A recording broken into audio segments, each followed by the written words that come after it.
Hello students, आप सभी को मेरा प्रणाम। प्रोफेसर की क्लास में आप सभी का स्वागत है।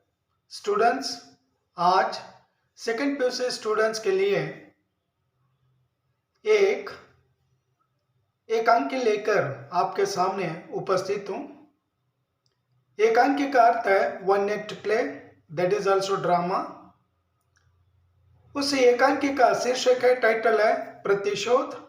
प्रतिशोध का अर्थ है प्रतिकार या बदला और रिवेंज।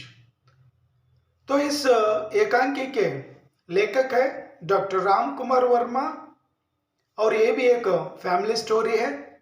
और इस फैमिली में 3 सदस्य हैं और 3 लोग हैं और एक नौकरानी है। तो पात्रों के नाम याद रखिए। और इस परिवार में 3 लोग हैं और एक नौकरानी है। श्रीधर संस्कृत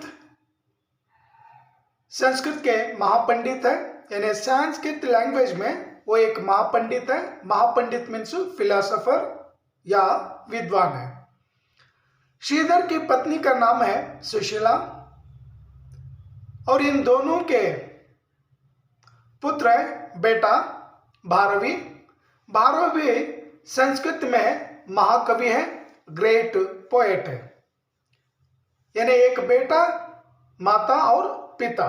श्रीधर और सुशीला पति पत्नी और इन दोनों का जो पुत्र है भारवी। और इनके घर में एक नौकरानी है Abha. Abha is a maid servant of this family.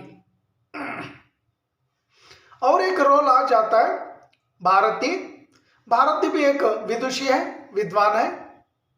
और भारती का रोल बहुत ही क्या छोटा है। इस एकांकी की जो कहानी है, यह एकांकी का जो सारांश है, सार है, इस सार को संक्षिप्त में आप लोगों को सुनाऊंगा। Students, in short I tell you substance and always you remember this substance और स्टोरी। एक बार अगर आप याद रखेंगे तो एग्जाम में लिखने के लिए आसान होगा और इजी से क्या आप लोग लिख सकते हैं। तो आपको कहानी सुनाऊंगा और उस कहानी को याद रखिए और एग्जाम में क्या आसानी के साथ लिख सकते हैं। और ये कहानी इस प्रकार है, या कहानी शुरू हो जाती है। श्रीधर एक ग्रंथ लिए हैं, एक किताब क्या लिए है, उस किताब में से एक श्लोक, वो श्लोक पढ़कर उस श्लोक का अर्थ अपनी पत्नी जो वाइफ है सुशीला को क्या सुना रहा है। और वो श्लोक कौन सा है देखिए। श्लोक पढ़ने के लिए भी एक तरीका है, पढ़ने का एक तरीका है। हर किसी को क्या श्लोक नहीं आता है और मुझे भी क्या बिल्कुल नहीं आता है, लेकिन मैंने ट्राई किया हूँ और आपके सम्मुख क्या ये श्लोक क्या पढ़ता हूँ। ये श्लोक भी क्या संस्कृत का क्या श्लोक है और इस श्लोक का अर्थ वाइफ को क्या सुनाता है। और यह श्लोक कैसा है देखिए।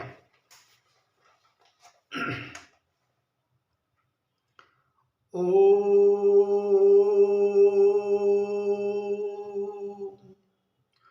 ईश्वासमिन्दं सर्वयत्किञ्चित्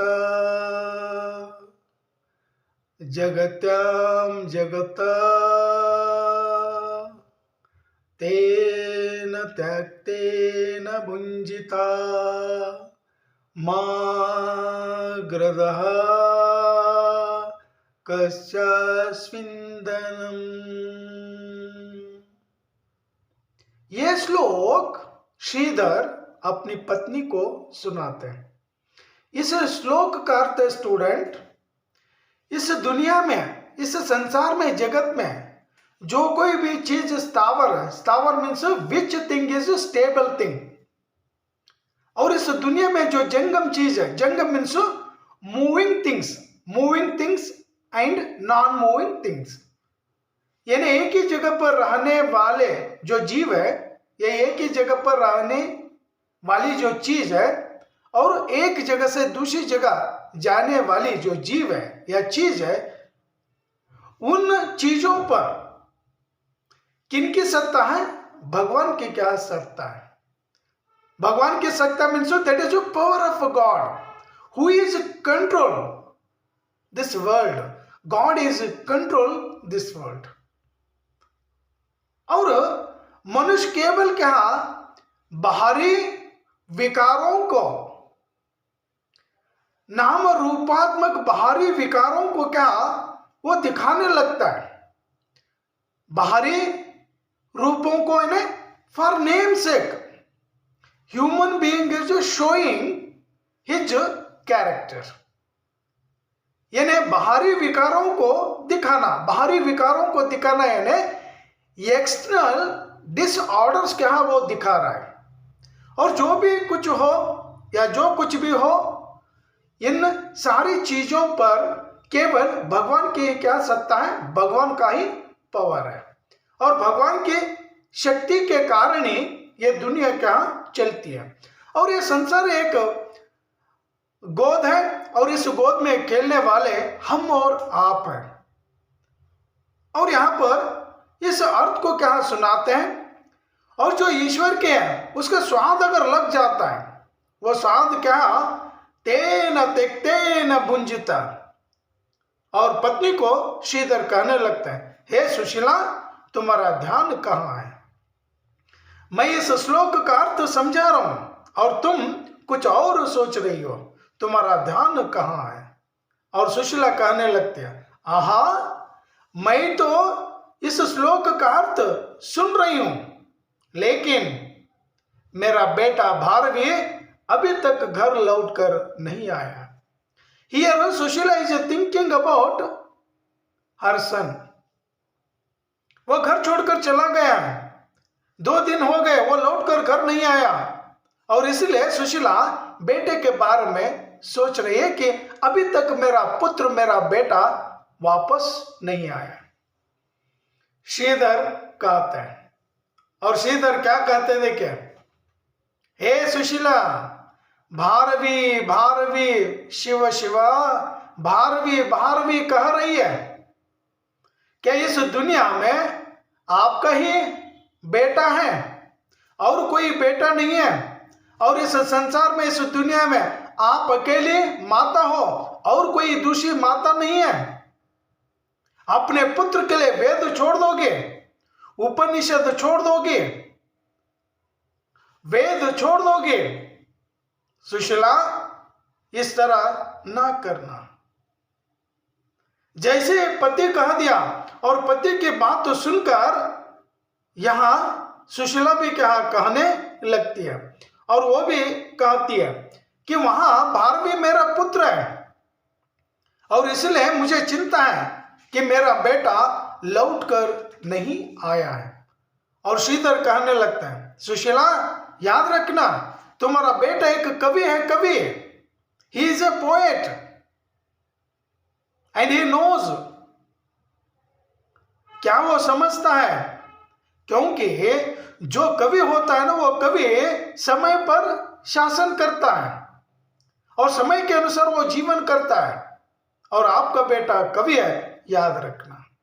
तो सुशीला कहती है, मेरा बेटा कवि है और कवि होते हुए और एक संसार का निर्माण करेगा और उस संसार में और एक मां का भी निर्माण कर सकता है. वो मेरा बेटा है. श्रीधर कहने लगते हैं, सुशीला ये तो मैं नहीं कह रही हूं कि आप उसकी मां हो और वो तुम्हारा बेटा है, लेकिन वो लौट कर जरूर आएगा. तुम इस तरह सोच में मत डूबो, इस तरह चिंता ना करना, तुम्हारा बेटा जरूर आ जाएगा. जैसे ही श्रीधर क्या वाइफ को कह दिए और वाइफ को कहने से और सुशीला भी क्या कहने लगती है कि मुझे तो क्या चिंता हो रही है. श्रीधर कहते हैं, तुम व्यर्थ क्या चिंता कर रही हो और वो जरूर क्या आ जाएगा. घर छोड़कर कई बार वो चला गया, फिर भी वो पुनः लौट कर आया. अब की बार भी चला गया, लौट कर जरूर आएगा. तो बार बार तसल्ली देने के लिए कोशिश करते हैं कौन? श्रीधर. किसे? सुशीला को। बट सुशीला समझ नहीं पा रही है और सुशीला अंत में कहने लगती है कि मेरे बेटे को आपने ही कुछ कहा होगा और इसलिए वो घर छोड़कर चला गया। और जैसे ही सुशीला कह दी और सुशीला कहने पर श्रीधर कहने लगते हैं, हाँ मैंने ही उसे ताड़ना दी है, मैंने उसे गाली दिया हूं, क्योंकि शास्त्रार्थ के लिए वो सभा में उपस्थित था और सभा में संस्कृत के महापंडित लोग और कवि लोग क्या भाग लिए थे और उस शास्त्रार्थ में सारे महापंडितों को, कवियों को हराया। कौन? आपका बेटा भारवी। और भारवी सारे पंडितों को, कवियों को हराने के बाद भरी सभा में खड़ा हुआ और खड़ा होने के बाद उसकी शक्ल में, चेहरे पर अहंकार दिखाई दे रहा था। अहंकार मीन्स दैट इज ईगो। वो ईगोस्टिक बनता जा रहा था और बच्चों की, पुत्र की उन्नति में यह अहंकार बाधक है। अगर किसी में भी अहंकार आ जाता है वो इंसान कभी भी अपने जीवन में डेवलप नहीं होता है। और यह सोचकर मैंने भरी सभा में मेरे पुत्र को, स्वयं पुत्र को, यानी भारवी को मैंने ताड़ना दी। मैंने उसे ये बात कह दी, हे महामूर्ख, हे दंभी, हे अज्ञानी, इस तरह से मैंने भारवी को कह दिया। और भारवी सोच लिया कि मेरे पिता ही भरी सभा में मेरा अपमान किए हैं। और जैसे ही श्रीधर कह दिए और उस भरी सभा में जितने भी जो कवि लोग थे, महापंडित लोग थे, सारे के सारे भारवी की शक्ल को देखकर हंसने लगे। और जैसे हंसने लगे भारवी का इंसल्ट हो जाता है। जैसे इंसल्ट हुआ उस सभा को छोड़कर वो बाहर आ गया। और वहां पर जो घटना घटी थी उस घटना के बारे में पत्नी को श्रीधर कह दिया। तब सुशीला समझ पाती है, हाँ आप ही के कारण मेरा बेटा घर छोड़कर चला गया और आपने ही क्या ताड़ना दी है, आपने ही गाली दी है, इसलिए मेरा बेटा घर छोड़कर चला गया है। तो श्रीधर कहने लगता है, हे सुशीला, आपका बेटा जरूर आ जाएगा। अगर वो नहीं आएगा तो मैं उसे ढूंढ कर आपके सामने लेकर आऊंगा, चिंता मत करना, कुछ खा लेना। और खाने की बात कहता है कौन? पति श्रीधर कहता है। लेकिन सुशीला मना करती है, मुझे भूख नहीं है, मैं खाना नहीं खाऊंगी। और सवेरे से लेकर शाम तक मां भारवी के बारे में सोचने लगी। और जैसे ही भारवी के बारे में सोचने लगी रात हो जाती है और रात होने पर उस भारवी को मिलने के लिए भारती आ जाती है। और जैसे ही भारती आ जाती है और भारती आने पर घर की जो नौकरानी है, कौन? आबा मालकिन से कहने लगते हैं, मालकिन आपके लिए मैं खाना रखी हूं, रसोई घर में, किचन रूम में रखी हूं, आपको भूख लगी है तो आप खाना खा लीजिए। नौकरानी जो आबा को सुशीला कहती है, हे मेरी लाडली आबा, मुझे भूख नहीं है, मैं खाना नहीं खाऊंगी। और आबा कहने लगती है, ठीक है, आपको जब भूख लगेगी तब आप खाना खा लेना, और किचन रूम में परोस कर रखी हूं, प्लेट में डालकर रखी हूं, मैं चली जाऊंगी, कहकर वो आबा जाने लगते। और जाते हुए आबा से सुशीला कहने लगते, हे आबा, तू भी भारवी को ढूंढने के लिए प्रयास करना, क्योंकि भारवी अगर आपको मिलेंगे तो हमें सूचित करना। और आबा जाने लगती है और कुछ देर के बाद पुनः लौटकर आ जाती है और आकर सुशीला को कहती है, मालकिन, कि आपसे मिलने के लिए कोई देवी आई है और वो चाहती है, आप लोगों से मिलना चाहती है। सुशीला और श्रीधर कहते हैं, वो कौन देवी है, अंदर भेज देना। और वो चली जाती है और उस देवी को अंदर भेजती है। और वो देवी कौन थी? वो ही भारती थी। और भारती यहाँ पर भारवी से मिलने के लिए आई थी, क्योंकि भारती वो भी क्या विदुषी है, वो भी क्या पंडित है, और भारवी को क्या जानती है, और इसीलिए भारवी से मिलने के लिए ये आई थी। कौन? भारती। स्टूडेंट्स, यहीं पर यह आधी स्टोरी समाप्त करता हूं। फर्स्ट पार्ट समझ लीजिए। नेक्स्ट और दूसरा जो पार्ट है उस दूसरे पार्ट में ये स्टोरी कंटिन्यू कर दूंगा और यहीं पर समाप्त करूंगा। स्टूडेंट्स, अगर ये स्टोरी अगर अच्छी लग रही है तो एक लाइक करिए और सब्सक्राइब होना ना भूलिए। Thank you. जय हिंद, वंदे मातरम, जय कर्नाटक।